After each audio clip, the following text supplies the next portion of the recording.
भारतीय संस्कृति को विदेशों तक पहुंचाने का और उसे सम्मान दिलाने का अगर वाकई में किसी ने काम किया तो वो थे स्वामी विवेकानंद। एक बार किसी अंग्रेज ने स्वामी विवेकानंद जी से पूछा कि आपके देश की महिलाएं हाथ क्यों नहीं मिलाती। तो फिर उसके बाद जो स्वामी विवेकानंद जी ने जवाब दिया वो आप लोगों को सुनना चाहिए।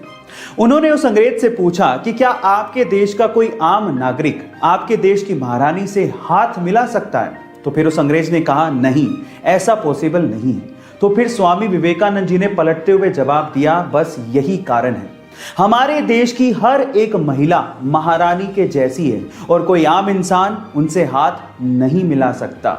गाइस, आपको ये स्टोरी जान के कैसा लगा चैट सेक्शन में जरूर लिखिएगा। और अगर आपने महाभारत के किस्से सुने हैं तो आपने द्रौपदी के चीरहरण की कहानी भी सुनी होगी, जिसमें कृष्ण भगवान ने द्रौपदी के चीर यानी साड़ी को बढ़ाया था, जिसकी वजह से कौरव कुछ नहीं कर पाए थे।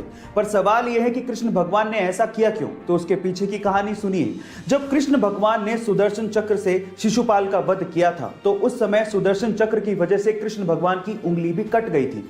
तब द्रौपदी ने अपनी साड़ी का पल्लू फाड़ के कृष्ण भगवान की उंगली पे बांधा था।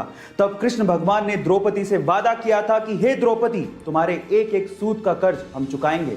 और इसी वजह से चीरहरण के समय कृष्ण भगवान ने साड़ी को बढ़ाते चले गए। गाइस, पुरानी कथाओं को सुनने का अपना अलग ही मजा है। आपको ये सुन के कैसा लगा चैट सेक्शन में जरूर लिखिए। एंशिएंट टाइम में यानी पुराने जमाने में हमारे इंटेलेक्चुअल्स को लगता था कि मैथ्स में एक ऐसा कोई सिंबल होना चाहिए विच रिप्रेजेंट्स नथिंग, यानी नथिंग को रिप्रेजेंट करने के लिए भी तो कोई सिंबल होना चाहिए। सो इसी को ध्यान में रखते हुए 5th सेंचुरी में एक इंडियन मैथमेटिशियन आर्यभट्ट ने जीरो को इन्वेंट किया। And let me tell you guys, zero का जो सिंबल दिया गया था वो हमारे पुराने मंदिरों, स्पेशली ग्वालियर के मंदिरों के दीवारों पे खुदा हुआ आप लोगों को दिख सकता है। सो गाइस, अगर आप ये सोचते हैं कि जीरो की इन्वेंशन कोई बड़ी इन्वेंशन नहीं है तो मैं आपको आपकी जानकारी के लिए बता देता हूं, अगर जीरो इन्वेंट नहीं हुआ होता ना तो बाइनरी लैंग्वेज नहीं आती, और बाइनरी लैंग्वेज नहीं आती तो एक कंप्यूटर लैपटॉप कुछ नहीं होते। जब शून्य ना देता भारत तो चांद पे जाना भी मुश्किल था। क्या आपको पहले से बात पता थी? और नहीं पता थी तो चैट सेक्शन में लिखना मत भूलिएगा। जब 13 अप्रैल 1919 को जलियांवाला बाग में जनरल डायर ने सैकड़ों निहत्तों पर गोलियां चलवा दी तो इस बाग से 40 किलोमीटर दूर एक गांव से 11 साल का बच्चा जलियांवाला बाग की तरफ पैदल निकल पड़ा और बाग में खून से सनी हुई मिट्टी को अपने हाथ में लेकर अंग्रेजों से आजादी के सपने देखने लगा। ये मिट्टी लेकर जब वो घर पहुंचा तो उसने पिताजी को कहा कि पिताजी आप कहां जा रहे हैं। तो पिताजी ने जवाब दिया कि मैं आम की गुठलियां बोऊंगा जिससे पेड़ लगेगा और बहुत सारे आम मिलेंगे। तो जानते हो उस बच्चे ने क्या कहा? उस 11 साल के बच्चे ने कहा कि मैं भी इस खेत में बंदूक बोना चाहता हूं जिससे मुझे बहुत सारी बंदूकें मिलें और मैं अपने देश को आजादी दिला सकूं। इस क्रांतिकारी विचार को रखने वाले का नाम है शहीद भगत सिंह, जो हमारे लिए, इस देश के लिए हंसते हंसते ये कहकर फांसी पर चढ़ गए, सरफरोशी की तमन्ना अब हमारे दिल में है, देखना है जोर कितना बाजुए कातिल में है, बाजुए कातिल में है। कोंढाणा के किले को मुगलों के चंगुल से जीतने की जिम्मेदारी छत्रपति शिवाजी महाराज ने अपने बचपन के दोस्त और सूबेदार तानाजी को दी। हर मराठा पागल है स्वराज का, शिवाजी राजे का, भगवे का। जब तानाजी का सामना पहली बार मुगल सेनापति उदयभान से हुआ तो घमंड में चूर उदयभान ने तानाजी को यह तक कह डाला कि मैं भगवा का नामो निशान मिटा दूंगा।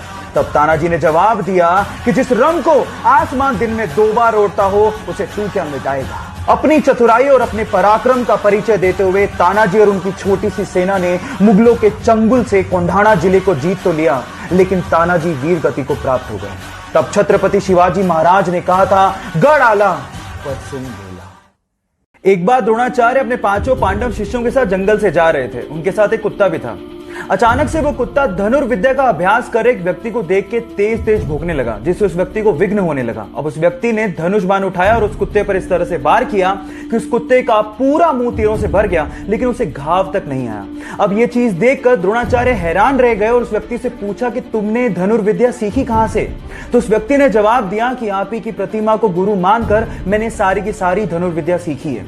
अब क्योंकि द्रोणाचार्य अर्जुन को वचन दे चुके थे कि इस पूरे विश्व में उससे बढ़िया धनुर्धारी कोई भी नहीं होगा, इसलिए गुरु दक्षिणा में उस व्यक्ति से द्रोणाचार्य ने दाएं हाथ का अंगूठा मांग लिया और उस व्यक्ति ने हंसते हंसते अपने दाएं हाथ का अंगूठा द्रोणाचार्य के चरणों में समर्पित कर दिया।